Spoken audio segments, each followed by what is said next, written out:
Hello, everyone. Welcome to the Engineering Student Experience podcast. My name is Paul Nissenson, and I'm a faculty member in the Mechanical Engineering Department at Cal Poly Pomona. Today's episode is all about civil engineering, which is a branch of engineering concerned with designing, constructing, and maintaining items like roads, bridges, pipelines, and many other elements of our infrastructure.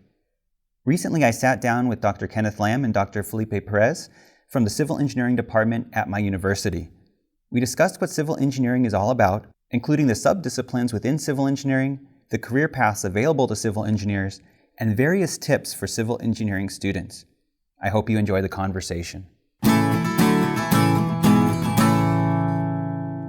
Well, I'm here with Dr. Kenneth Lamb and Dr. Felipe Perez, both faculty of civil engineering here at Cal Poly Pomona, where I call home. And we're going to be talking about civil engineering today. And thank you both, first of all, for being here today, giving up a little bit of your day to help let people know about your discipline. It's my pleasure. Yes. So maybe we can start with a little bit of background about you both. So, where did you go to school? What kind of maybe industry experience do you have? How many years have you been teaching? Whatever you feel like sharing. Right. So this is Felipe. I attended Cal State Northridge. I received my Bachelor's of Civil Engineering from there. And right after school, I went to Pennsylvania, where I studied advanced topics in structural engineering. And so I received my master's and PhD from Lehigh University.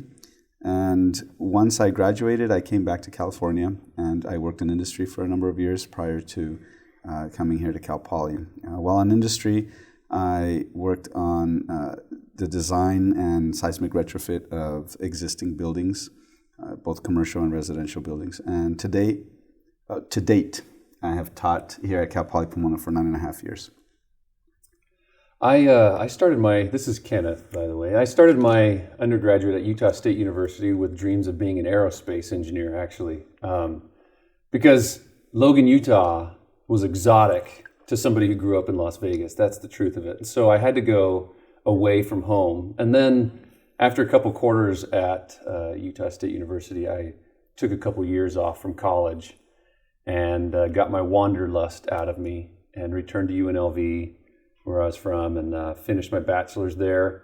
I worked at a consulting firm all during my undergraduate in flood control, in the flood control division.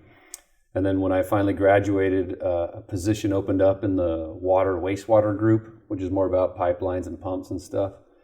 And so I moved over to that division. So then after a couple of years, I was getting bored working, and I thought, I should probably get a master's degree.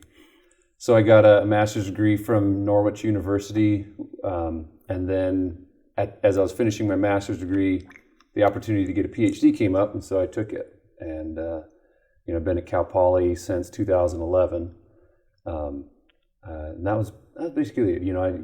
I'd worked up until I left to go get my PhD in 2007. So, and then got the PhD, and then moved down here in 2011. So that's kind of the gist, I guess, of the background. My background. Yeah, so if you had to sort of encapsulate civil engineering, I mean, it's a big discipline, but if you had to encapsulate it in just a couple sentences, how would you do it? My snarky response is that civil engineers make civilization. So anything that we think of as a comfort to civilization, civil engineers had to do. Right. So roads, well, just like drinking water, like safe infrastructure, drinking water, that can include, for example, the roads, highways, water distribution systems, right, and also building structures. Yes, yeah. Of course, I'm joking, but I mean, don't think I'm that self-important. I want that to be clear. But that's that stuff that the public touches, that is for public use. Most of that has to be approved and certified by a civil engineer as safe for public use. So just like Felipe said, the roads, the waters, the bridges, the structures, etc. Okay. So how would you differentiate, say, civil engineering from other engineering disciplines that kind of where the students have to take a few of the similar courses, like, for example, mechanical? So in your mind, how do you differentiate between civil engineering and mechanical engineering? Right. So I think that it really comes down to the types of projects that the engineers would work on. For example, a civil engineer would be responsible for the design of roadways, traffic signals, bridges, etc. Whereas the mechanical engineer, for example, in the automotive industry, would be responsible for the optimization or increasing the efficiency, fuel efficiency, for example, of a vehicle. So the mechanical engineer in that context works on improving the quality of the vehicle and the driver's experience, whereas the civil engineer provides the roads and the highways and the transportation system for that. Another case would be, for example, for building structures. A civil engineer in, for example, my area and structures would be responsible for the design of the structural system, such as the beams, the girders, the columns, the lateral system that resists earthquakes, wind loads, etc. Whereas the mechanical engineer would be responsible for the design and layout of like heating and ventilation systems to address the comfort of the occupants. Yeah, for me as a water engineer, the similarities between, say, me and ME and me and a mechanical and me and an electrical is that we all need to understand sort of hydraulics and how power powers our machines. And so there are a lot of people in my field who could be either mechanical or civil who work on pumps as the machine. And then the typical application for civils is to then know how to buy the right machine to install it into the infrastructure so it works correctly. Same thing with electricals. They should probably understand the hydraulics part of this equation so that they can understand how much power the machine needs in order to fit inside the infrastructure so that it all works optimally, you know. So yeah, and I guess I usually tell my students that you can get a job doing mechanical type design at a pump manufacturer if you wanted. And likewise, mechanical engineers who know and understand hydraulics can get a job doing water, sewer, stormwater systems if they wanted. It's very close in that sense. So the difference is just the application, as Felipe was mentioning. So a lot of overlap between these different fields. Mm-hmm. Potentially. Oh, definitely. Anyways, There's a lot of coordination also that has to occur. Yeah. Mm. So what kind of, within civil engineering, what kind of sub-disciplines are there? What directions can students go within civil engineering? You know, within civil engineering, we have about 8 areas. Construction engineering, structures, geotechnical engineering, I'll say, I don't use the abbreviated name, transportation engineering, environmental engineering, water resource engineering, and geospatial engineering. And the 8th one that we don't necessarily cover, but is land development engineering. It comes out that a lot of companies have land development divisions, but you can go to a civil engineering firm and they will have divisions within their company that hits each one of those 8 divisions usually, depending on how broad they are. A lot of geotech firms really specialize in geotech, for instance. But most general civil firms will have people who do each one of these things. Yeah, maybe it'd be a little helpful to delve into each of these different fields to just give the listener kind of a little flavor of what kind of courses they might be taking if they go into that field, and maybe what kind of jobs they would potentially get if they specialize in that field. So we could start with construction. Might be more of an obvious one, but what kind of courses would you take in construction engineering? In construction, students have to take building systems, so they have to understand everything that goes into a new building or everything that goes into modeling a new construction site. They have to then schedule it out, create the schedule of how it gets built, estimate the cost. Mm-hmm. They do some analysis. Sometimes in construction, they do some structural analysis and hydraulic analysis for temporary structures.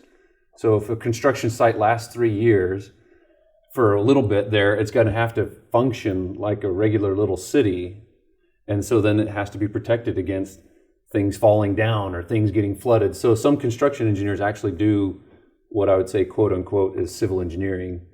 So So for construction, those are kind of the typical classes they got to get into in a nutshell. They're really short. Yeah. How about geotechnical, rather? Right. So for geotechnical, the student would have to take courses such as the analysis of soil properties, right? They need to understand the conditions at the site. And typically what happens is that a geotechnical engineer will provide a structural engineer a soils report that identifies the conditions at the site, as well as provides recommendations for example, foundations. So a geotechnical engineer would also have to have courses in foundation design and be familiar with the different types of soil conditions and the corresponding different types of foundations that would be appropriate.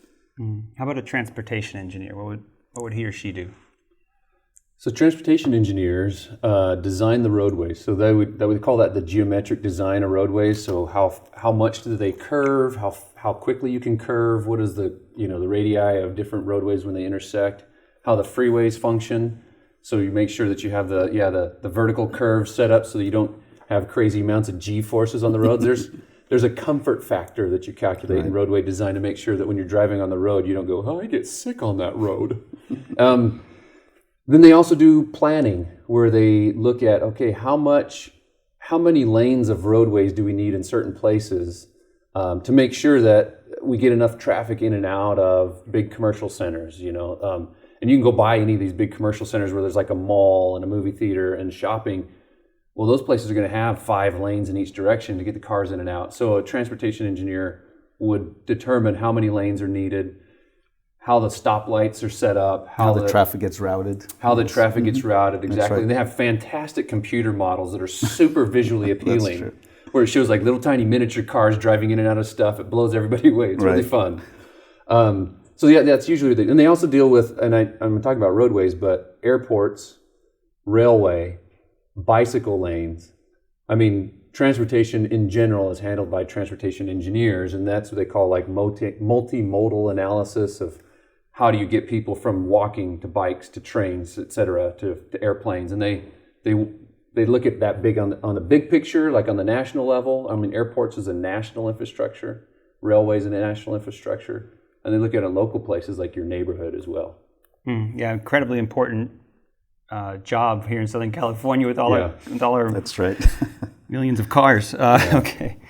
How about water resources? What kind of jobs do they do? What kind of courses do you need to take? So it's really the most boring, probably, because it's mine. Yeah. Everything I do gets hidden, which is always so sad. I can't brag about anything I do. But, if you turn on your faucet at home and water comes out, then a water resource engineer has done their job right. And if you always have water, then that's done well. So they worry about that. They make sure that the water's clean as it comes from whatever river or lake to your house. They make sure that as you discharge the waste from your house, we'll just put it in the nicest terms possible on this radio show, that waste gets treated before it gets returned back to nature.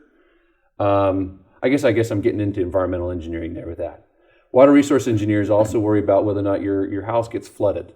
And that goes for every property. Every time we touch the dirt, we got to verify that impact is not going to change the flooding characteristics of the site.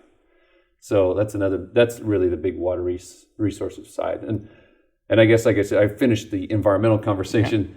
Yeah. It's worrying about whether or not our presence is making any negative impacts on the environment. And that goes with the water systems that exist out there, natural or man-made.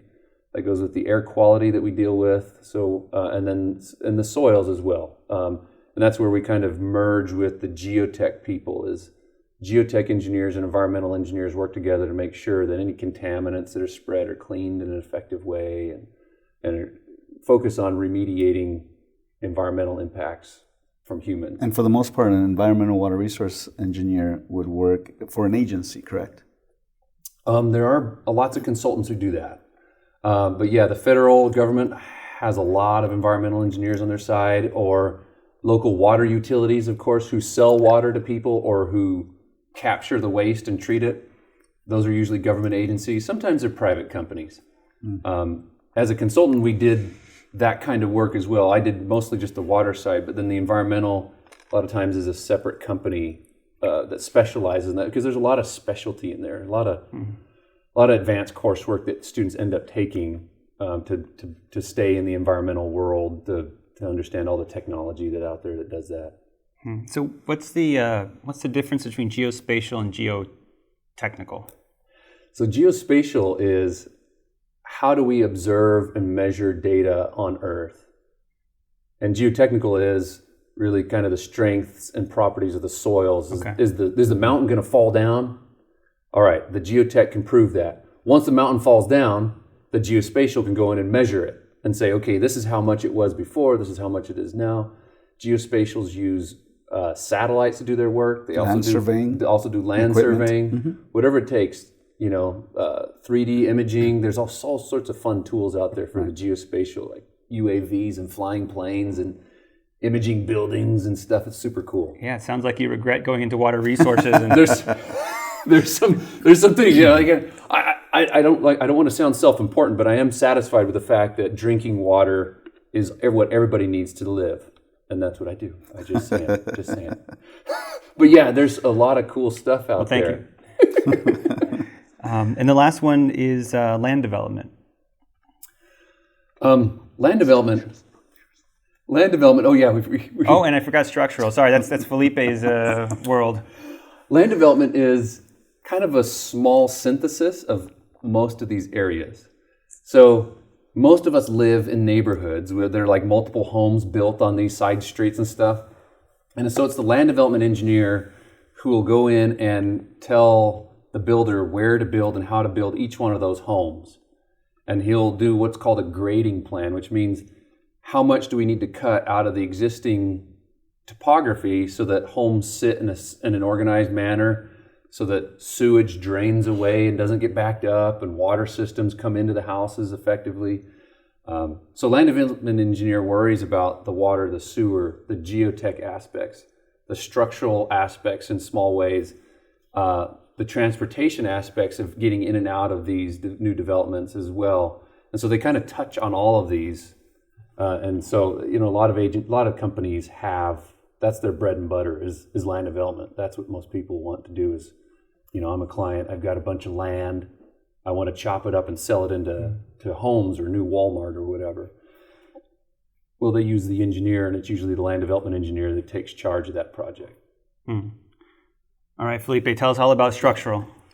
Well, structural engineering basically focuses on the design of the structural elements to resist a building. And so basically, an architect, for example, will work with a client, a developer, for instance, and they might want to construct some kind of parking structure. And so the architect would lay out the concept, right, in dialogue with the owner. And those sketches then come to a structural engineer who then has to come up with the actual structural members, the material, the sizes, right, the configuration, and they will specify that, for example, on building plans, and will provide structural calculations. And so then that structural package, together with the architectural and other disciplines, gets submitted to a building and safety department, and then once approved, a building permit is issued. At that point, then the process continues into construction. And so then the structural engineer would be responsible for conducting structural observations, as well as addressing any field questions that might arise from the contractor. And so in general, you can kind of imagine the architect as being sort of the person who, if you consider a building to be like an individual person, the architect would basically lay out the arms, the requirement for arms, for legs, and then, the face, and we're going to have some eyes, and they deal with sort of the makeup and all the pretty stuff, right? And so the structural engineer is addressing more of the actual core, the structure. In this case, the bone structure, the spine, right, and all the bones and ligaments, everything that sort of ties everything together. And specifically, the concerns that a structural engineer will have, or that it has to address, they're related to the vertical load carrying capacity of the building, so such as the self-weight of the members and any mechanical equipment, as we discussed previously. All of that has to be supported structurally. And also the matter of wind loads, right, lateral loads, and especially here in Southern California, the aspect of earthquake loads. And so there's some structural dynamics that also gets involved there. So a student who is interested in pursuing a career in structural engineering would have to first go through a series of math courses, physics courses, etc. But then also they would have to take some specialized courses in structural analysis, structural steel design, concrete design. We offer a course here in timber design, etc. So you've just given a lot of different types of jobs for the different types of disciplines. How do those jobs fit into, say, industry versus government? Where would you typically find many of those jobs, both in industry and government, or where do you usually find those jobs? I think civils of all varieties can find spots in both. So if you work for government, then you're usually on the regulatory side, where you might be checking the designs of other people's work or maintaining and inspecting the work that is already there. So building inspectors may not be structural engineers, but a lot of times they are. And so on the consulting side, in the private industry side, the job would be more like, we have a client who has resources that they want to convert, and they don't know how to do that. So they have to hire us. We didn't do a whole lot of public utility work at my consulting firm, but public utilities sometimes have more work than they can handle. And so then their engineers that are there can't do all the work they have, so they hand that off to consultants to do the job. So we end up doing work that is very similar to what local government, like the city of Pomona, would want to do. But city of Pomona's staff isn't large enough to handle the fluctuations in work, so they ship that off to a consultant. So it's all, like a civil, like we talked about, it's very much all related to whatever the public touches. And so most of that is housed in local government, cities, counties, and states. So when they can't handle that work, they kick it out to industry for private. But I don't know, what do you think, Felipe? What does that kind of fit for you? Right. So as far as the structural engineers are concerned, they can work for the private firms, and even within that, there are small private firms, right? And then there's larger private firms as well. But yes, as Kenneth indicated, a civil engineer can become a city plan checker, a city inspector, for instance. And so, yes, they can work in different aspects. They can also work, for example, for the Federal Highway Administration. Right. Yeah. That's true. I guess I didn't list federal government jobs. And, as a water dude, there's the National Weather Service that hires a lot of people with advanced degrees in water engineering because they want to know, okay, how do we forecast flooding in these areas? And that's what the people who send out those little warnings is there's certain areas across the country where they've hired a bunch of engineers, sometimes scientists as well, to fill those jobs and handle those tasks at the federal level as well. So what are the trade-offs between working for a government agency versus working in industry, a private company? I used to answer that question was pay. Yeah. But there's a lot of government agencies who pay really well. Like the stereotype is that private industry pays more. But there's a lot of government agencies that pay really well. So it's the tempo of the work at your office, maybe. It's the environment in which you work. How would you compare the tempo and the environment for those two types of jobs or workplaces? Well, in terms of public infrastructure, for example, at the government level, you're looking at long-term planning type stuff. You're looking at 20, 50-year type projects, and you're looking at doing this on a much different level. When you're in private consulting, you have a client who wants stuff now. And they're like, get on it, and so the tempo inside a private consulting firm is like, how fast can we build that next CVS? Okay, I got 6 more behind it.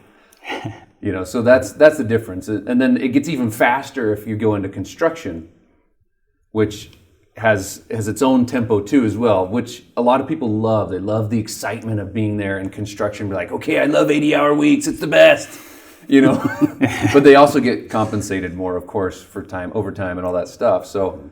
But that's usually I think the trade-off, it feels like, I don't know, maybe you feel differently. Like the trade-off is the tempo. No, I agree. I definitely agree. I think that in private, you definitely have a significant pressure to produce jobs quickly and in volume as well. because that's where you make the money. So maybe more pay, more work. Right. More tempo, faster tempo. I mean, that's the thing, is like industry? it used to be more pay because you're getting more pressure to work and the stress is higher, and the same thing with construction. But I've seen a lot of government agencies ramp up their pay scales to attract talent. And it's like, wow, that's kind of enticing, Yeah. Well, governments also may offer maybe better long-term benefits, perhaps as well. Of course. Yeah. True. Usually have better benefits. That's what a lot of people say. A lot more vacation time. They actually take all of the holidays in the calendar year. Consultants don't often take, don't know. Like I didn't even know Martin Luther King Day and Veterans Day we got. What are the other ones? There's a number of holidays that consultants just kind of just blow out the door. President's Day, who cares? Did you get Christmas and New Year's off? Christmas and New Year's we got off. Okay. Yeah, Christmas and New Year's and Thanksgiving. Did you have to 4th of labor July on? and Veterans Day. You have to labor on Labor Day? I think we got that holiday, but generally speaking, we would work that day anyway. So since we're talking about money, what are kind of typical salaries? I know it's going to greatly depend on what job people get, and again, if they work in industry or versus government. But what kind of salaries do civil engineers typically make once they get out of college, and maybe even say 5-10 years later when they may have a chance to move up in a company? What kind of advancements in pay might they get? So I would say that maybe the average entry level position for civil engineering, the salary would be on the order of like mid-60s. 60,000? Yeah, Okay. like 65,000, right? At least that would be a figure that would correspond to like here in Los Angeles, in Southern California. Mm-hmm. Yeah, that varies throughout the country, Right. of course. Right. Yeah, and then down the road, I don't think it's unreasonable to say that after 15 years of a civil engineer working, they'll get promoted and do the thing to maybe where the salary's in the low six figures. You're getting an 100, 105 or whatever. That's not unreasonable here in Southern California either. But you got to get there. You got to earn that place. So, what can current civil engineering students who might be listening to this conversation, what can they do to put themselves in a good position to not only succeed in civil engineering, to make it, to get their degree, but also to be hired after college, and maybe, besides the just make sure you study, you go to class, is there anything that they should really pay attention to and make sure that they really focus on in order to really succeed? Right. One thing that comes to mind is that while they're students here at Cal Poly or anywhere else, that they get involved with the clubs that are available in their respective school. And I think that part of that would be to allow them to network, right? To build a network, and they can also develop leadership skills, right? One other thing would be to encourage students to participate in internships or summer research experiences, which would give them opportunities to explore matters that are just outside of the typical homework assignment, right? And course-related activities. Yeah, building on that, I think one of the things that we always get feedback from our industry advisory board is we want students who know how to use CAD. That's like the basic bread and butter skill for them to make money. Yes, computer-aided design software, how to design anything that they do, roadways, structures, retaining walls, water lines, anything. It doesn't matter what, they just want to know students how to do that. But then right after that comment usually follows with good communication skills. And I think that builds off what Felipe was saying about if you get involved in student clubs and you try your hand at being involved in the leadership of those student clubs, you start learning how to communicate with people, you build networks. I still have phone a friends that I made in college when we were on group work together.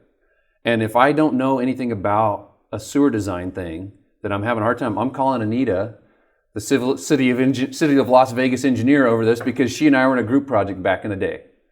And so those group work, that communication, those networks you build now are so hugely helpful. Like I used them while I was at work. I'd call these people like, hey, Brent, how do you do the structural design? I don't know how to do this thing. My boss thinks I know. I don't, But those are the two biggest things I always hear. Communication skills and then design skills. And then a lot of employers just assume, hey, look, we're going to train you on so much of the rest. If you just come in ready and willing to learn, a willingness to learn and a willingness to quote unquote get dirty, don't shy away from new jobs. Don't be afraid. That would put you in a really good spot. So if anyone goes to the Cal Poly Pomona Civil Engineering website and they get to see pictures of Felipe and Kenneth, they'll also maybe notice next to almost everybody's name is this little abbreviation at the end, PE. So I'm wondering if you can talk a little bit about the importance of getting professionally licensed in civil engineering. Right. So did you know that actually an individual with a civil engineering degree cannot call themselves a civil engineer until they actually are licensed? And so professional engineering license is a requirement, especially to be in responsible charge of a project. Yeah. So in our field, to be even considered a civil engineer, you have to be registered. What's the process that civil engineers are going to have to go through to get that PE at the end of their title? It varies by state, but the process is, in short, education plus experience plus examination. And states kind of vary how much experience and how much education is required, and then what kind of examination you do. But the typical is you get a bachelor's degree plus 4 years of experience plus 16 hours of examination. So 8 when you finish your bachelor's degree, 8 hours of examination at the end of your bachelor's degree, and then 8 hours of examination at the end of your experience requirement.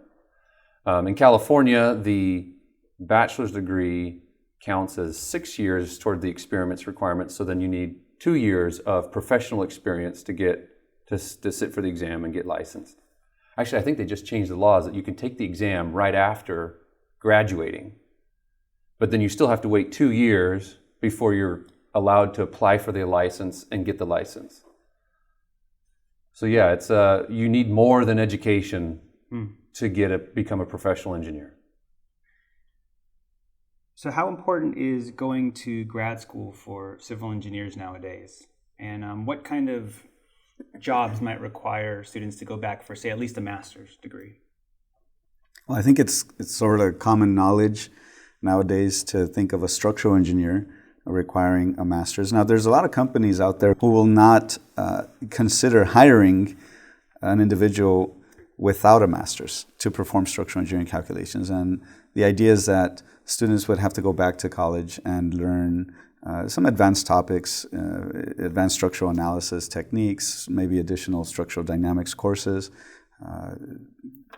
civil design related to building construction, things like that. And so that's not to say that there aren't companies out there who won't hire somebody in structural engineering without a master's, but its general consensus is that some of the bigger, more reputable companies will require at least a master's.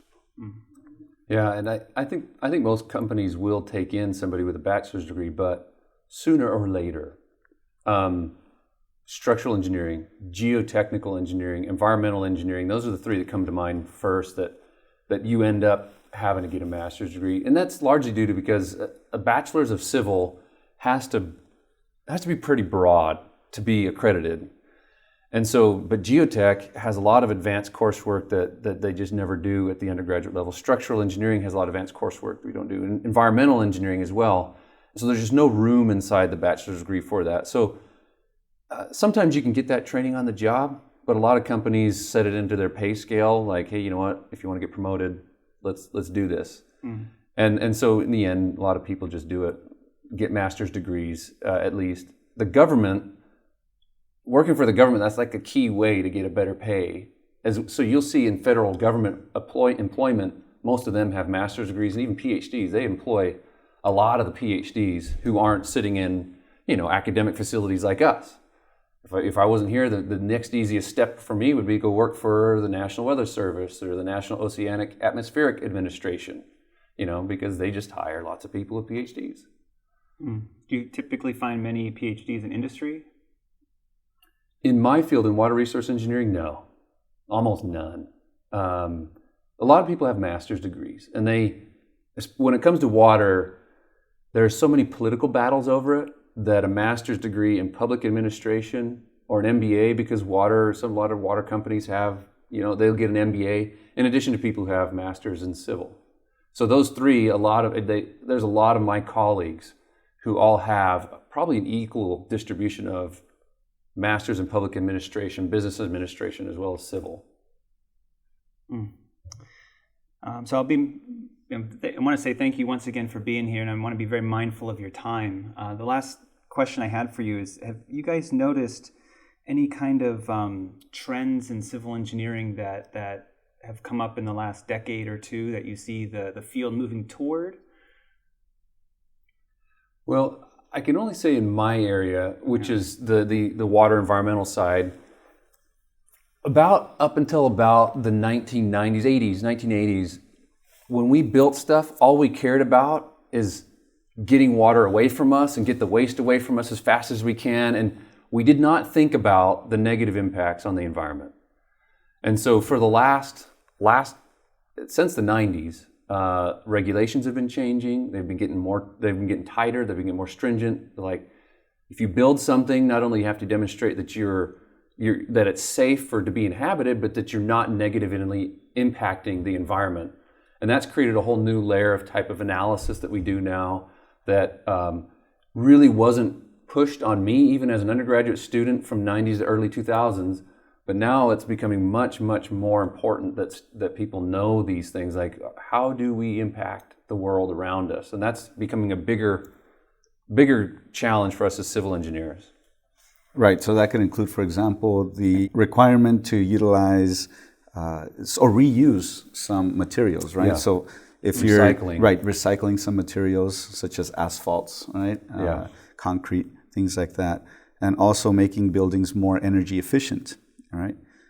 So yes, I agree that's sort of the trend, to be more mindful of our carbon footprint. I suppose the key word is sustainable. Sustainability, right? Everybody's That's talking true. about this now, and then people are actually creating separate programs that are just sustainability engineering. I'm not in favor of that myself, because every engineer really should see themselves as like, so how do I make what I'm doing sustainable? Or what am I doing that is not sustainable? It should be the questions we should all be asking ourselves with every project.